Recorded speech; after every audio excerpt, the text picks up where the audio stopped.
भगवान सभी जगह है। मैं कोई धर्म गुरु नहीं हूँ। मैं एक मोटिवेशनल राइटर हूँ जो आपको मोटिवेट करता हूँ।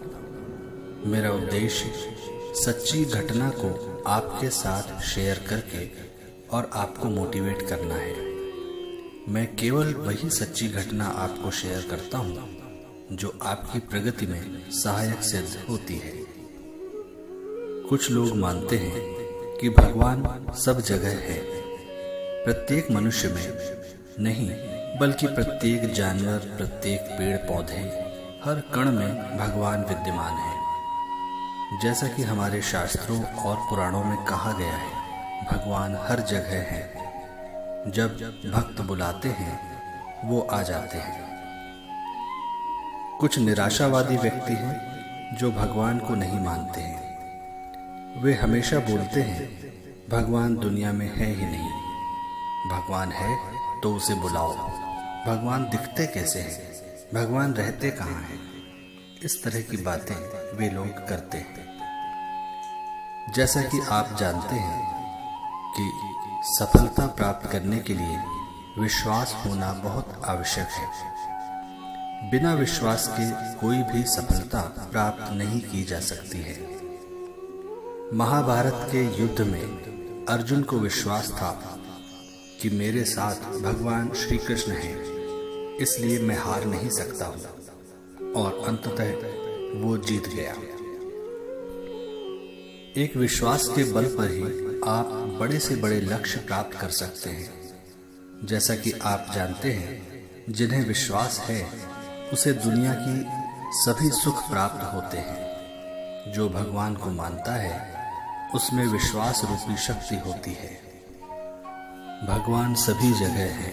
एक सच्ची घटना, आपको एक सच्ची घटना बता रहा हूँ जिसमें भगवान प्रकट हुए थे। टीवी सीरियल में आप देखे होंगे कि प्रहलाद के पिता हिरण्यकश्यप को मारने के लिए भगवान प्रकट हुए थे। ठीक इसी प्रकार विष्णु जी ने कई अवतार लिए और दुष्टों का नाश किया।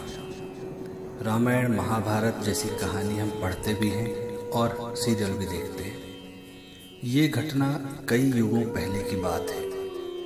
मैं कुछ समय पहले की एक घटना आपको बताता हूँ जो आपको अचंभित कर देगी, आपको सोचने पर विवश कर देगी कि क्या वास्तव में भगवान है। एक गांव में एक बहुत ही साधारण व्यक्ति रहता था। उसे भगवान पर अटूट विश्वास था। जब कोई व्यक्ति उसे हालचाल पूछता तो वो बोलता कि ठाकुर जी ही जाने। उस गांव में एक ठाकुर जी का मंदिर था। उन्हें उन पर पूरा विश्वास था। उन व्यक्ति के 2 पुत्र और 1 पुत्री थे। जब पुत्री की शादी हुई तो उस साधारण व्यक्ति ने साहूकार से कुछ कर्जा लिया। कुछ समय बाद दोनों पुत्रों ने पिता से कहा, ये लो पैसे और साहूकार को देकर कर्ज से मुक्त हो जाओ। उस व्यक्ति ने जाकर साहूकार से कहा, ये लीजिए साहूकार जी, आपका मूलधन और ब्याज, और मुझे अपने कर्जे से मुक्त कर दीजिए। साहूकार ने एक पेज पर लिख दिया कि आपका पूरा कर्जा ब्याज सहित प्राप्त हुआ, आप कर्ज से मुक्त हैं। साहूकार ने उस व्यक्ति से पूछा, इस पर क्या लिखा हुआ है? उस व्यक्ति ने कहा, मैं तो अनपढ़ हूँ, जो लिखा है वो ठाकुर जी ही जाने। साहूकार समझ गया कि व्यक्ति बहुत सीधा है। उसके मन में लोभ आ गया। साहूकार ने उस व्यक्ति को कहा, अंदर जाकर 1 गिलास पानी लेकर आओ। इसी बीच में साहूकार ने उस पर्ची को हटाकर एक पर्ची लिख दिया कि अभी मेरा कर्जा बाकी है। अंदर से व्यक्ति आया और पर्ची लेकर चला गया। कुछ दिन के बाद साहूकार पैसा मांगने पहुंच गया। उस व्यक्ति ने कहा कि ये बात गलत है, मैंने आपको पैसा दे दिया है। मामला कोर्ट में चला गया। व्यक्ति ने कोर्ट में जाकर जोर जोर से रोने लगा और बोला कि ठाकुर जी जानते हैं कि मैंने उसको पैसा दे दिया है। जज साहब ने पूछा, कोई गवाह है जिसने आपको साहूकार को पैसा देते देखा था? उसने कहा, हाँ, ठाकुर जी हैं। ठाकुर जी ने मुझे पैसे देते हुए साहूकार को देखा था। जज साहब ने कहा, ठाकुर जी को बुलाया जाए। पुलिस वालों ने उस गांव में जाकर लोगों से पूछा, ठाकुर जी नाम का कोई व्यक्ति इस गांव में है? उसे कल कोर्ट में आना पड़ेगा। गांव वालों ने कहा, ठाकुर जी नाम का कोई भी व्यक्ति इस गांव में नहीं है। ठाकुर जी का मंदिर है। अब भगवान कैसे कोर्ट में पेश होंगे? अगले दिन अदालत की कार्यवाही शुरू हुई। जज साहब के बगल में खरा भक्ति जोर से बोल लगा, ठाकुर जी हाजिर हो, ठाकुर जी हाजिर हो। उसी वक्त एक बूढ़ा व्यक्ति सिर पर तिलक लगाए चंदन की माला पहनकर कोर्ट में आ गया। उस व्यक्ति ने कटघरे में खड़े होकर बोला, सर, मैं ठाकुर जी हूँ, बताइए क्या बात है? जज साहब ने ठाकुर जी से पूछा, क्या आप इस व्यक्ति को साहूकार को पैसे देते हुए देखे हैं?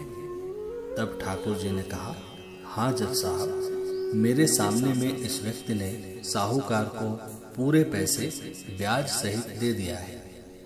आप साहूकार को यहाँ पर रोकिए और किसी व्यक्ति को साहूकार के घर भेजिए। साहूकार के घर में अलमारी नंबर 3 में एक फाइल है।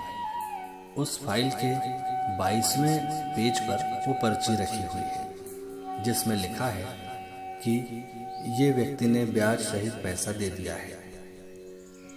वो व्यक्ति इतना कहकर चला गया। कुछ देर के बाद सिपाही वापस आया और जज साहब को एक पर्ची दिया। इस पर्ची पर लिखा हुआ था कि पूरा पैसा ब्याज सहित मिल गया है। जज साहब ने कहा, ठाकुर जी कहाँ गए? उन्हें बुलाओ। लेकिन ठाकुर जी दिखाई नहीं दिए। अगले दिन जज साहब उस व्यक्ति के गांव गए। पूरे गांव में खोजा गया। सभी व्यक्ति ने कहा कि वो वृद्ध आदमी इस गांव का नहीं था। जज साहब समझ गए वो वास्तव में ठाकुर जी यानी भगवान ही थे। जज साहब उसी वक्त अपने पद से इस्तीफा दे दिए। जज साहब भारत के सभी मंदिरों में घूम घूम कर उसके दरबार पर मिट्टी को अपने सिर पर लगाते थे। वे किसी मंदिर में बैठते नहीं। जज साहब कहते थे कि हमने भगवान को अदालत में बुलाकर खड़ा किया था, फिर मैं किसी मंदिर में कैसे बैठ सकता हूँ? इस तरह जज साहब पूरी तरह बदल गए। ये कहानी सच्ची घटना है। यदि आपको भगवान पर विश्वास है तो वो जरूर आपको बुरे वक्त में काम आएंगे। आप भले ही किसी धर्म के हों, आपके धर्म में जो भी देवता हों उसमें आप विश्वास रखें।